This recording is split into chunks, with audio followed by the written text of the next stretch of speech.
Good morning students, online classes में आपका स्वागत है। आज हम सेकेंड ईयर एएसडीपी के सेकेंड सेमेस्टर में एनिमल न्यूट्रिशन में lesson number 14 feeding of different animals, विभिन्न पशुओं का भोजन यानी फीडिंग ऑफ डिफरेंट एनिमल्स के बारे में अध्ययन करेंगे। पूर्व में हमने कंप्यूटेशन ऑफ बैलेंस्ड राशन के बारे में अध्ययन किया था। अब जैसे आपने शुरू में पढ़ा था कि पशुओं को जीवित रखने या उनको ग्रोथ करने के लिए या उनको कार्य करने के लिए अथवा उत्पादन करने के लिए, जैसे दूध है, ऊन है वगैरह के लिए ऊर्जा की आवश्यकता होती है। और ऊर्जा उसको कहाँ से मिलती है? खाद्य पदार्थों से। जैसे आहार में उपलब्ध कार्बोहाइड्रेट, प्रोटीन, वसा, खनिज, लवण, विटामिन आदि पोषक तत्वों से मिलती है। यदि इनकी कमी हो जाती है या उचित मात्रा में या अनुपात में आहार के रूप में नहीं खिलाया जाता तो पशु की वृद्धि घटने लगती है, यानी उसकी ग्रोथ रुक जाती है। और अगर वो जानवर जो है वो वयस्क होता है, जिसे अपने कहते हैं मेच्योरिटी, वो मेच्योरिटी आने में देरी आने लग जाती है और उत्पादन में कमी हो जाती है। अतः इन सभी उम्र के पशुओं को खाने पर अथवा आहार पर विशेष ध्यान देना चाहिए। और ये ध्यान कब देते हैं? जब पेट में बच्चा होता है, गर्भावस्था में, या बच्चा जन्म लेता है, या जब वो बच्चा ग्रोथ करता है, या गाय गर्भित होती है, या वो उत्पादन देती है, दूध देती है, या उससे हम काम लेते हैं। तो ये सभी काम जो है ये ऊर्जा से संपन्न होते हैं। ऊर्जा के लिए उनको भोजन की आवश्यकता होती है। भोजन में आवश्यक तत्व जो है वो उचित मात्रा में, उचित अनुपात में पशु को मिलने जरूरी है। अब हम सबसे पहले जो है इसमें अध्ययन करेंगे नवजात पशु का आहार, यानी फीडिंग ऑफ न्यू बॉर्न का। जो बच्चा पैदा होता है उसका आहार कैसा होना चाहिए उसके बारे में अध्ययन करेंगे। अब कोई भी बच्चा जब पैदा होगा, नवजात बच्चा, गाय का, भैंस का, घोड़े का, बकरी का, किसी का भी, तो उसको पालने के लिए, उसको रियर करने के लिए उम्र के आधार पर हम उसको जो भोजन उपलब्ध कराते हैं उसको उम्र के आधार पर हम डिवाइड करते हैं। जैसे सबसे पहले जन्म से 3 माह की उम्र तक, यानी जब पैदा होता है उससे लेके जब तक वो 3 महीने का होता है तब तक उसको भोजन किस प्रकार से फीडिंग उसकी करते हैं। वैसे देखा जाए तो बच्चे का पोषण जो है वो जब माँ के गर्भकाल के अंदर होता है, यानी जो गर्भकाल का जो लास्ट वाला महीने होते हैं, 2 महीने, लास्ट के 2 महीने, तभी से उसका अंतिम 2 माह से आहार शुरू हो जाता है। यानी जब गाय 7 महीने की गैप हो जाती है तो गर्भित पशु को हमें 15 से 20 किलो हरा चारा देना जरूरी है बच्चे के लिए। यानी अगर हम गाय को अच्छा खाना देंगे लास्ट के 2 महीने में तो बच्चा भी तंदुरुस्त पैदा होगा। हरा चारा किस लिए देते हैं लास्ट के 2 महीने में गाय को ज़्यादा? ताकि गाय को विटामिन ए मिलता रहे और बच्चे को भी विटामिन ए मिले। यदि बाय द वे गाय के ब्याने के बाद में उसको भरपूर खीस नहीं मिले, कोलोस्ट्रम जिसे बोलते हैं, आप सब जानते हो, जो गाय ब्याती है उसके 2 महीने, 2-3 दिन, 4 दिन का जो दूध होता है उसको हमारी भाषा में खीस बोलते हैं और इसको इंग्लिश में कोलोस्ट्रम बोलते हैं। तो वो अगर नहीं भी मिले तो भी अगर हरा चारा हमने गाय को लास्ट ट्राइमेस्टर में दे दिया, लास्ट के 2-3 महीने में, तो बच्चे को विटामिन ए भरपूर मात्रा में मिल जाएगा। अगर मान लो गाय को, गर्भित गाय को आप हरा चारा नहीं दे पाते हो, भरपूर मात्रा में हरा चारा नहीं दे पाते हो, तो जन्म के कुछ समय बाद ही बच्चे को विटामिन ए के 10,000 इंटरनेशनल यूनिट जो है विटामिन ए उसको दे देना चाहिए। फिर उसको 7 दिन बाद में फिर 5,000 इंटरनेशनल यूनिट विटामिन ए उसको रिपीट कर देना चाहिए, दे देना चाहिए, जिससे कि विटामिन ए की कमी बच्चे में नहीं हो। नहीं तो बच्चे को क्या रतौंधी वगैरह रोग हो जाते हैं।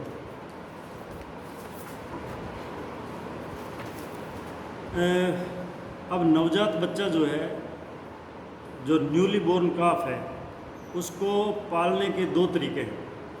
2 तरीके क्या है? एक तो माँ का दूध सीधा पिलाकर उसको जैसे अपने माँ का दूध पिलाते हैं बच्चे को, और एक होता है माँ का दूध छुड़ा कर, माँ का दूध छुड़ा देते हैं, यानी एक होता है काफ विद मदर सकलिंग, यानी माँ के साथ वो चूमता है माँ को, दूध को, और एक होता है जिसमें वीनिंग कर देते हैं, यानी दूध छुड़ा देते हैं माँ का। तो अगर मान लो आपने बच्चे को प्राकृतिक रूप से माँ का सीधा दूध पिला रहे हो, विनिंग नहीं कर रहे हो, सीधा दूध पिला रहे हो, तो प्रसव के 2 घंटे बाद में, यानी जैसे ही बच्चा पैदा होता है उसके 2 घंटे बाद में, जब बच्चा बिल्कुल खड़ा हो जाए, घूमने लग जाए इधर उधर, तो उसको माँ का दूध जिसे खीस बोलते हैं उसको पिला देना चाहिए। उसको 2 घंटे बाद पिला देना चाहिए, ज़्यादा वेट नहीं करना चाहिए। अगर जेर नहीं भी पड़ती है तो भी उसको माँ का दूध 2 घंटे बाद में पिला देना चाहिए। नवजात को दूध निकालने के पूर्व और वह बाद में, यानी 3 माह तक, 3 महीने तक, मतलब पैदा होने के 3 महीने तक माँ के थनों से सीधा दूध उसको पिला देना चाहिए। दूध सीधा ही उसको पिला देना चाहिए, क्योंकि उस टाइम तक उसका रूमन जो है, पेट के 4 भाग होते हैं, रूमन, रेटिकुलम, ओमेजम, एबोमेजम। तो रूमन के अंदर जो फाइबर्स का डाइजेशन होता है वो रूमन जो है बच्चे में डेवलप नहीं होता है, इसलिए उसको दूध पिलाना ज़रूरी है। तो उसको माँ का दूध सीधा पिला रहे हो तो प्रसव के 2 घंटे के भीतर ही नवजात को माँ का दूध, जिसे खीस कहते हैं, पिलाना चाहिए। और नवजात को दूध निकालने के पूर्व बाद में करीब 3 माह तक माँ के थनों से सीधा दूध उसको पिला देना चाहिए, क्योंकि रूमन उसका डेवलप नहीं होता है, घास वो पचा नहीं सकता। अब बच्चे की उम्र के अनुसार जो है उसको दूध किस प्रकार से आप पिलाओगे, ये आपका चार्ट नंबर 14.1 में दे रखा है, 172 नंबर पेज पे।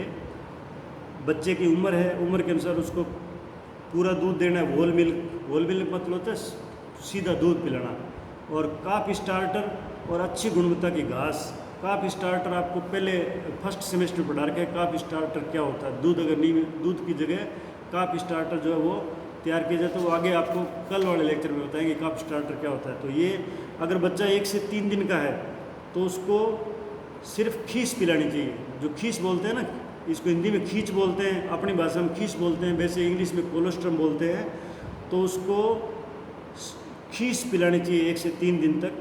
कितने दिन में 3 बार पिलानी चाहिए। और बॉडी का 10वां भाग, यानी अगर उसका भार 2 किलो है तो उसका 10वां भाग जो 2 किलो का, वो उतनी खीस उसको पिलानी चाहिए, यानी 1/10 ऑफ द बॉडी वेट उसको खीस दिन में 3 बार पिलानी चाहिए। जब वो 4 दिन का हो जाए और 14 दिन तक का हो, 4 से 14 दिन तक का हो, तो उसको दूध पिलाना चाहिए दिन में 3 बार, वो भी बॉडी का 10वां भाग, यानी उसकी जितना भार है उसका 10th भाग जो है उतना दूध उसको पिलाना चाहिए। अगर मान लो उसका भार 10 किलो है तो उसको 1 किलो दूध दिन में 3 बार पिलाना चाहिए। 15 से 21 दिन का जब हो जाए, वो 15 से लेकर 21 दिन का, तब उसको दूध तो उतना ही पिलाना चाहिए, लेकिन उसके साथ में उसको थोड़ा काफ स्टार्टर भी दे देना चाहिए और थोड़ा बहुत उसको घास उसके आगे रख देना चाहिए। अगर वो चाहे तो खा सकता है, थोड़ा थोड़ा ट्राई करेगा। जब उसकी उम्र हो जाए 20 से 35 दिन, तब उसको बॉडी का 15वां भाग, यानी जितना उसका भार है बॉडी का, उसका 15वां भाग जो है उसको होल मिल्क दूध पिलाना चाहिए माँ का। और उसको 100 ग्राम काफ स्टार्टर देना चाहिए। काफ स्टार्टर जो है 100 ग्राम देना चाहिए। और इच्छानुसार अगर वो जितना चाहे उतना उसके आगे घास रख दो, वो खा सकता है। जब उसकी उम्र 2 महीने हो जाए, 2 महीने का जब बच्चा पैदा हो जाए, तो उसको बॉडी का 20वां भाग, यानी जितना उसका बॉडी का भाग है उसका 20वां हिस्सा, यानी काफ की बॉडी का भार अगर 20 किलो है तो उसको 1 लीटर दूध पर डे देना चाहिए 2 महीने तक का जब हो जाए, वो 35 दिन से लेकर 2 महीने तक का। और 250 ग्राम उसको काफ स्टार्टर देना चाहिए और इच्छानुसार उसको घास खाने को दे दो। और जब वो 2 से 3 महीने तक हो जाए, 2 महीने से लेकर 3 महीने तक का, तो उसको धीरे धीरे दूध जो है कम करते हुए बंद कर देना चाहिए। थोड़ा थोड़ा करके बंद कर दो 3 महीने की उम्र पे। और उसको काफ स्टार्टर जो है वो 500 ग्राम डेली दे सकते हो। और उसको इच्छानुसार उसको घास जो रख दो, आगे वो खाता रहेगा, क्योंकि 3 महीने तक का हो गया है ना, तो उसका रूमन जो है वो डेवलप हो जाएगा और वो घास खाना शुरू हो जाएगा। अब हम अध्ययन करते हैं इसके बाद में फनेसा यानी कोलोस्ट्रम। इसको हिंदी में खीस अपने बोलते हैं, खीस, और इंग्लिश में कोलोस्ट्रम बोलते हैं, और हिंदी में फनेसा भी बोलते हैं इसको। तो बच्चे को जो कोलोस्ट्रम है वो 3 से 4 दिन तक गाय के ब्याने के बाद में 4 दिन तक, 3 से लेकर 4 दिन तक उसको शारीरिक वजन का 1/10वां हिस्सा उसको रोज़ पिलाना चाहिए, दिन में 3 बार कोलोस्ट्रम। परसों के बाद जो माँ का दूध होता है उसे कोलोस्ट्रम कहते हैं। ये गाढ़ा, ये जो कोलोस्ट्रम वाला दूध है ये गाढ़ा होता है, थिक और पीला कलर में होता है, येलो होता है और क्रीम रंग का दूध होता है, यानी कलर इसका पीला और क्रीम कलर का। पीला क्यों होता है कि इसमें विटामिन ए बहुत ज़्यादा मात्रा में होता है। खीस में प्रोटीन की मात्रा जो है वो 17% होती है, जबकि साधारण दूध में ये 3.5% होती है। तो ये कोलोस्ट्रम में प्रोटीन कितने परसेंट होता है ये आपको अच्छी तरह से याद करना है। इसमें एंटीबॉडीज़ और इम्यूनोग्लोबिन्स होते हैं जो नवजात को अनेक बीमारियों से रक्षा करते हैं। जो इम्यूनोग्लोबिन में क्या है, इम्यूनोग्लोबिन एम,